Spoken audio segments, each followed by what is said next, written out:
ஓம் சாய்ராம், ஜெய் சாய்ராம். என் அன்பு குழந்தையே, உன் விழி நீரை பாராமல் என் விழி மூடி கிடைக்குமோ? காலந்தானே நான் மாற்றுவேன் கண்ணே, உன் கண்ணீரை இனி ஆனந்த கண்ணீராக்குவேன். நல்லதே நடக்கும். பாபாவின் பக்தர்கள் ஒருபோதும் வீணாகி போவதில்லை.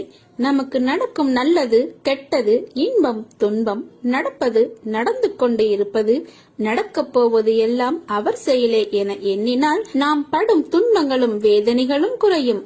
ஒருபோதும் பாபா என்னை கைவிட்டு விட்டார் என மட்டும் நீங்கள் கூறிவிடாதீர்கள். ஏனெனில் அவர் இல்லை எனில் நாம் வாழ்க்கையில் இன்னும் எவ்வளவோ அனுபவிக்க வேண்டியது இருந்திருக்கும். பாபாவின் அருளால் நீங்கள் அனுபவிப்பது கடுகளவே. நீங்கள் மட்டும் பாபாவில் கண்ணில் படாமல் இருந்திருந்தால் மலையளவு துன்பத்தை ஏற்க வேண்டியதிருக்கும். எனவே எது நடந்தாலும் ஏற்றுக்கொண்டு அவருக்கு நன்றி கூறுங்கள். அவள் பாதத்தில் சரணடையுங்கள். துன்பங்கள் எல்லாம் தூளாகும். நீ பல ஏமாற்றங்களால் மனம் வருந்துகிறாய். வருந்தாதே. எல்லாவற்றிற்கும் உனக்கு நிச்சயம் பதில் கிடைக்கும். உன் வாழ்க்கை ஒளிமயமாக மாறும் நாள் வெகு தொலைவில் இல்லை. அன்று தீபம் ஏற்ற என்னை கேட்டேன், இல்லை என்றனர். இன்று என்னையே நினைத்து வாழும் என் மக்களுக்கு நான் என்றும் தீபமாகவே இருக்கிறேன். எளிமையாக இருப்பதுதான் உண்மையாக வாழ கற்றுக் கொடுக்கும். உன்னை சுற்றி இருக்கிறவர்கள் திடீரென தாழும் போதும் வீழும் போதும் அழும் போதும் அது அவர்கள் கர்மாவினால் வந்தது என்பதை உணர்ந்து அமைதியாக இரு. அதை பார்த்து நீ பயந்து விடாதே. நான் எதுவரை உனது அசைக்க முடியாத நம்பிக்கையாக இருக்கின்றனோ அதுவரை உனக்கு எந்த தீங்கும் வராது. நீ இழந்து போனதையும் தொலைத்து விட்டதையும் நான் அறிந்திருக்கிறேன். என் கண்கள் உன்னை காணாமல் எதுவும் நடக்க முடியாது. இருந்தும் நான் மௌனமாக இருப்பதற்கு காரணம் அவை உனக்கு நன்மை விளைவிக்கும். பிற்காலத்தில் பெரும் பலனோடும் வட்டியோடும் ஆசீர்வாதத்தோடும் மீண்டும் உன்னிடமே வந்து சேரும் என்பதை நீ தீர்க்கமாக அறிந்திருப்பதால் தான். உன் வாழ்வில் நிகழ்வது எதுவானாலும் நீ ஏற்றுக்கொள். ஏனெனில் நீ கருவாகும் போதே அது தீர்மானிக்கப்பட்டது. உனக்கான நேரம் வரும் வரை பொறுமையாக இரு. நம்பிக்கையோடு நீ உன் கடமையை செய். உனக்கான அந்த நல்ல நாள் நிச்சயமாக உன்னை தேடி வரும். பிறர் ஒதுக்கிவிட்டாலும் நீங்கள் கவலைப்படாதே. நேர்மை என்ற வெளிச்சம் நம்மிடம் உள்ளவரை உலகில் நமக்கு ஓர் இடம் உண்டு. எதற்காகவும் கவலைப்படாதே. என் அருகே நீ வந்தால் உன் அருகே நான் இருப்பேன். கண்மூடி உறங்கினாலும் கண் விழித்து காத்து வருவேன். என் கண் விழியில் உன்னை வைத்து கண்ணிமைத்துக் கொண்டு காத்து வருகிறேன். காலம் கனிந்து வரும்போது உன் வாழ்க்கை பிரகாசமாய் ஒளிக்கும். சாய் நாமம் ஒன்றே போதும். சங்கடங்கள் பனியாய் உருகி சந்தோஷம் மழையாய் குவியும். துன்பத்தில் உழல்வோர்க்கு உதவி செய். அதுதான் உன் கடமை. இன்பம் துன்பம் மாறி மாறி வரும். ஆனால் நிலைத்திருப்பது இல்லை. எதிராளி 10 வார்த்தை பேசினால் பதிலுக்கு ஒரு வார்த்தை பேசு. எது வந்தாலும் எதிர்த்து நின்று போராடு. நடப்பதெல்லாம் நன்மைக்கே. அன்பு என்றும் அனாதை இல்லை. அன்பை அது உரியவரிடம் செலுத்து. அன்பு என்றும் அனாதையாகாது. நீ விரும்பிய வாழ்க்கையை வாழப் போகிறாய். உன்னோடு நான் இருப்பதை உணர்ந்து கொள்ளும் நேரம் வரும். இனி கலங்காதே. எந்த சூழ்நிலையிலும் கைவிட மாட்டேன். அப்பா நான் இருக்கிறேன்.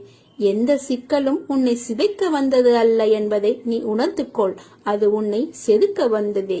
யார் வந்து எதை கேட்டாலும் உன்னிடம் இருப்பதை இல்லை என்று சொல்லாமல் இந்தா என்று அள்ளி கொடுக்கும் உனக்கு நான் உனக்கு அள்ளி அள்ளி கொடுப்பேன். உன்னிடம் உள்ள எல்லா பிரச்சனைகளுக்கும் தீர்வு ஒன்று இருக்கிறது. நம்பிக்கை என்பது இறுதியில் ஒன்றின் மீதுதான் இருக்க வேண்டும். பாபா நமக்குள் உறுதியாக நிலைநிறுத்தப்பட்டு விட்டால் வேறு எங்கு செல்வது என்ற கேள்வியே ஏன் எழப்போகிறது? பாபாவிடம் சரணடைவது ஒன்றே எல்லா பிரச்சனைகளுக்கும் தீர்வு. உன் வீட்டிற்கு நான் பணமாகவோ பிரச்சனைக்குரிய தீர்வாகவோ வரப்போகிறேன். கஷ்ட காலம் ஒரு மனிதனை தனக்கே அறிமுகம் செய்து வைக்கிறது.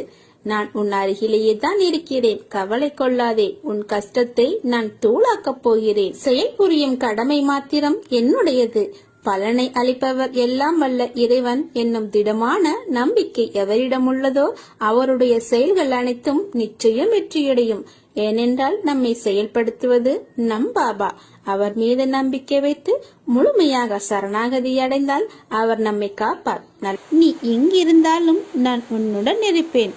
உன்னுடன் மட்டும்தான் இருப்பேன். இந்த சாயப்பா உன்னை விட்டு எங்குமே நீங்கி போக மாட்டேன். உன்னை எனக்கு ரொம்பவே பிடித்திருக்கிறது. உன் கூடவே நான் இனி இருக்கப் போகிறேன். பல ரூபங்களில் பல வடிவங்களில் நான் உன்னிடம் வந்து சேரப்போகிறேன். உன்னுடைய இன்ப நிலையை நான் தக்க வைக்கப் போகிறேன்.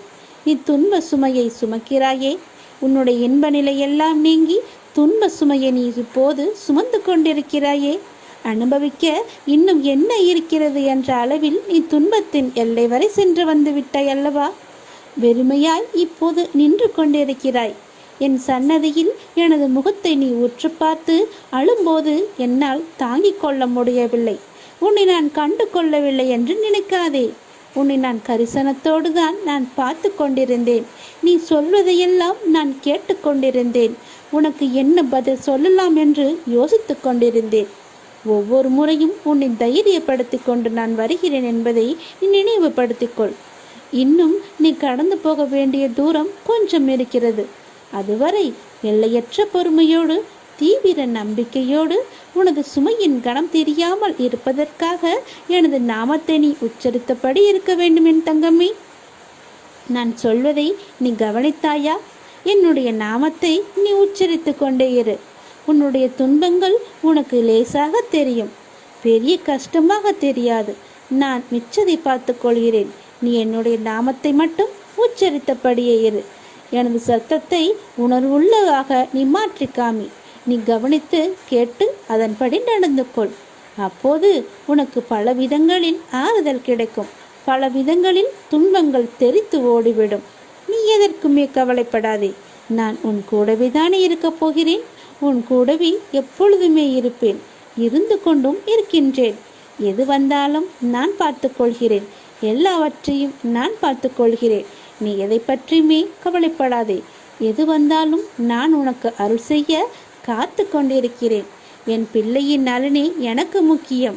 நீ செய்ய வேண்டியது எல்லாம் என்னுடைய நாமத்தை மட்டும் உச்சரித்தபடியே இரு. எவ்வளவு கனமானதாக இருந்தாலும், உன்னுடைய பிரச்சனை எவ்வளவு கனமானதாக இருந்தாலும் பஞ்சு மெத்தை போல லேசாக ஆகிவிடும். அந்த நொடி என் நாமத்தை சொன்னால் பஞ்சு மெத்தை போல உன்னுடைய பிரச்சனை எல்லாமே தீரப்போகிறது என்று அறிவில் லேசாக மாறிவிடும் என் தங்கமே. இப்பொழுதே இந்த நொடியே என்னுடைய நாமத்தை நீ ஜெபிக்கத் தொடங்கு. உன் பிரச்சனை பனி போல உருகப் போவதை நீ பார்த்து ரசிக்கப் போகிறாய். என்னுடைய இரு கண்கள் உன்னிடம் இப்போது பேசப் போகின்றன.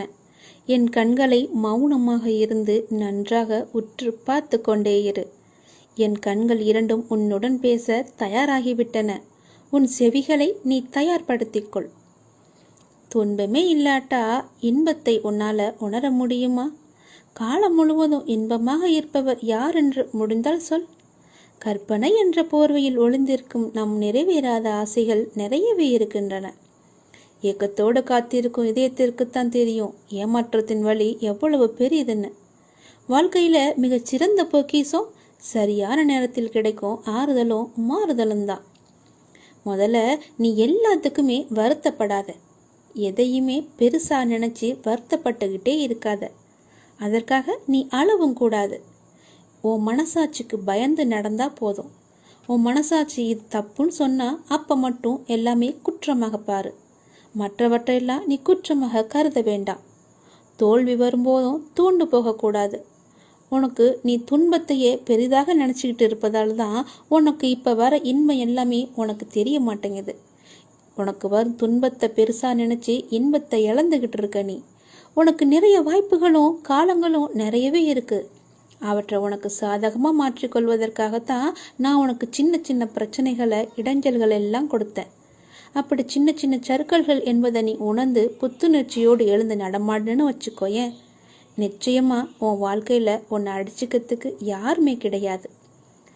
நான் உன்னை பார்த்துக்கிட்டு இருக்கேன். மௌனமாக தான் பார்த்துக்கிட்டு இருப்பேன் நீ நினச்சிக்கிட்டு இருப்ப.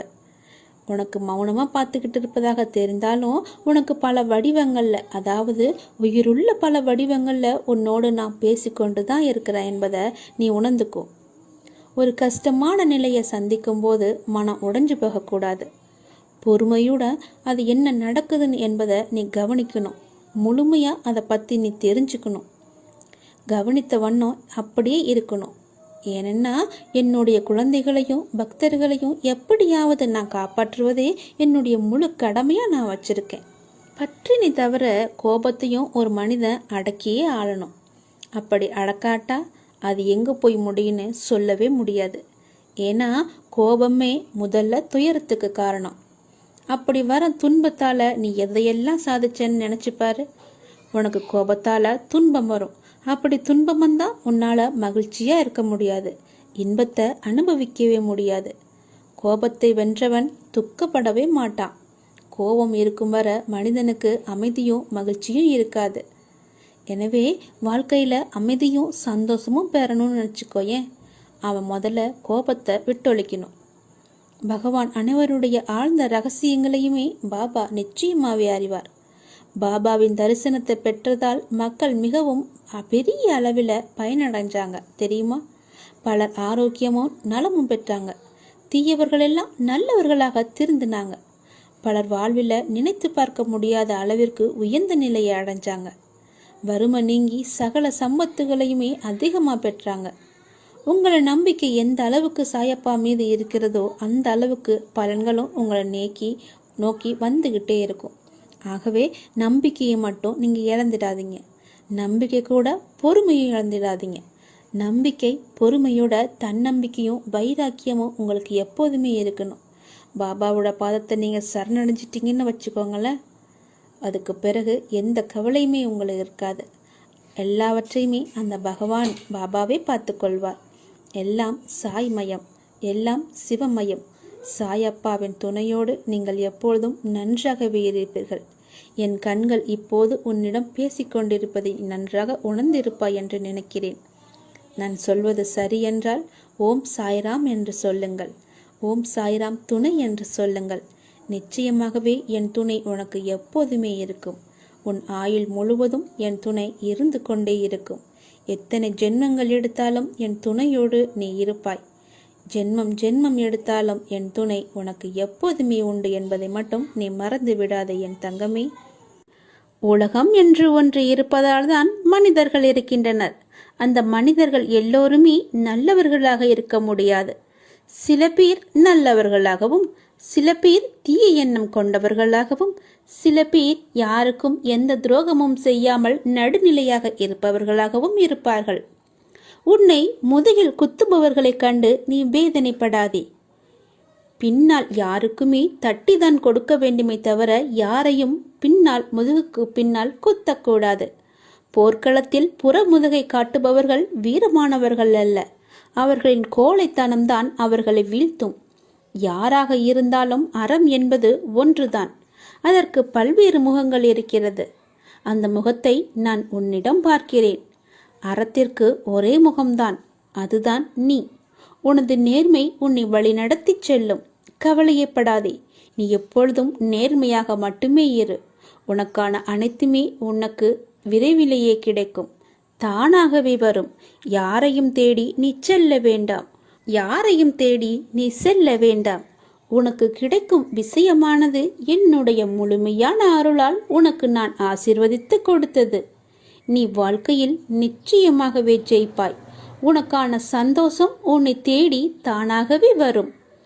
தானாக வரும் காற்றை உன் மூச்சிலேயே கலக்கப் போகிறது. அந்த காற்றை நன்றாகவே நீ சுவாசித்துக்கொள். எப்பொழுதும் அந்த மகிழ்ச்சி உன்னுடனேயே இருக்கப் போகிறது. நீ சந்தோஷமாகவே வாழப்போகிறாய். உனக்கான நிம்மதி உன் சாயப்பாவான என்னை நினைக்கும் போது உன் உடம்பிற்குள் ஒரு சிரித்த உணர்வை நீ ஏற்படுத்தி கொள்ளும். அப்படி ஏற்படுத்தும் அது நீ என் மேல் கொண்ட உண்மையான அன்பின் வெளிப்பாடு என்பதை நான் உணர்ந்தேன். அன்று முதலே இன்று வரை என் உயிராய் நான் உன்னை காத்து கொண்டிருக்கிறேன். புறமுதுகை காட்டு ஓடுபவர்கள் வீரமல்ல. அதுபோல் முன்னால் விட்டு பின்னால் குத்துபவர்களும் வீரமானவர்கள் அல்ல, கோழைத்தனமானவர்கள். உன்னை முதுகில் குத்துபவர்களைக் கண்டு நீ வேதனைப்படாதே. நீ வீரமானவன். உன்னை சுற்றி என்ன நடந்து கொண்டிருக்கிறது என்று நான் பார்த்து கொண்டுதான் இருக்கிறேன். உன் அருகில் நான் இருக்கும்போது என்னை மீறி யாராலும் உன்னை நெருங்க முடியாது. உனக்கு தேவையானதை நான் நிச்சயமாகவே அனுமதிப்பேன். மற்றதை உன் பக்கத்தில் கூட நான் வரவிட மாட்டேன். நீ எதை நினைத்தும் கலங்காதே. அப்பாவின் பார்வை உன்மேல் நன்றாகவே பதிந்துவிட்டது.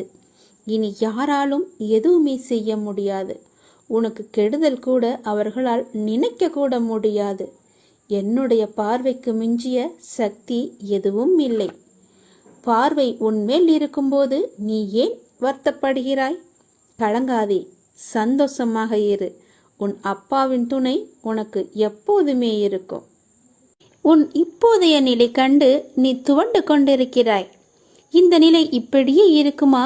என்னை மீட்பார் யாரும் இல்லையா? எனக்கு உதவுவதற்கு யாரும் இல்லையா என்று உன் மனம் ஏங்கி தவித்துக் கொண்டிருக்கிறது. எல்லாமே எனக்கு தெரியும். நீ நம்பிக்கையை இழக்காதே கண்மணி. கொஞ்சம் காலம் பொறுமையாக இரு. கொஞ்சம் பொறுமை காத்துக்கொள். எப்பொழுதுமே நான் உன்னுடன் தான் இருப்பேன். எதற்குமே கவலை விடாதே. உன்னை விட்டு நான் எங்கும் அகலவே இல்லை. கொஞ்சம் தூரம் கூட நான் உன்னை விட்டு என்னால் செல்ல முடியாது. ஏனென்றால் நீ அப்படிப்பட்ட சூழ்நிலையில் சிக்கி தவித்துக் கொண்டிருக்கிறாய். உனக்கே என்ன ஆகிவிடுமோ என்ற பயம் உன் மனதிற்குள்ளே ஆணி வேறாக அச்சாணி போட்டு அமர்ந்திருக்கிறது. முதலில் நான் இருக்கிறேன் என்று நீ நம்ப வேண்டும். உன்னுடைய நிலை இந்த நிலை இப்படியே இருக்கும் என்று எண்ணுகிறாய் அல்லவா? கவலைப்படாதே. இந்த நிலை நிச்சயமாகவே மாறும். நீ சந்தோஷமாகவே இருப்பாய். ஏனென்றால் நான் உன் அருகிலேயே இருந்து கொண்டிருக்கிறேன். உன்னை நான் என் இரு கண் கொண்டு பார்த்து கொண்டே இருக்கிறேன். நீ என்னுடைய இரு கண்களையும் பார். அதில் உனக்கு ஒரு உயிரோட்டம் தெரிகிறதா என்று சொல். அப்படியென்றால் நான் உன்னுடனே உன்னை சுற்றிதான் நான் இருந்து கொண்டிருக்கிறேன் என்று அர்த்தம். என் கண்கள் கூட உன்னிடம் பேசும். நான் மௌனமாகவே இருக்கிறேன் என்று நீ புலம்பாதே. உனக்கு வேண்டியது எல்லாமே நான் செய்து கொண்டுதான் இருக்கிறேன். என்னால் நேரடியாக வந்து செய்ய முடியாது. அதனால்தான் யாரோ ஒருவர் மூலம் நான் செய்து கொண்டிருக்கிறேன். நீ எப்பொழுதெல்லாம் இக்கட்டான சூழ்நிலையை சந்திக்கிறாயோ அப்பொழுதெல்லாம் என் பெயரை சொல்லி கூப்பிடு. நான் உன் அருகில் இருப்பதை நீ உணர்வாய்.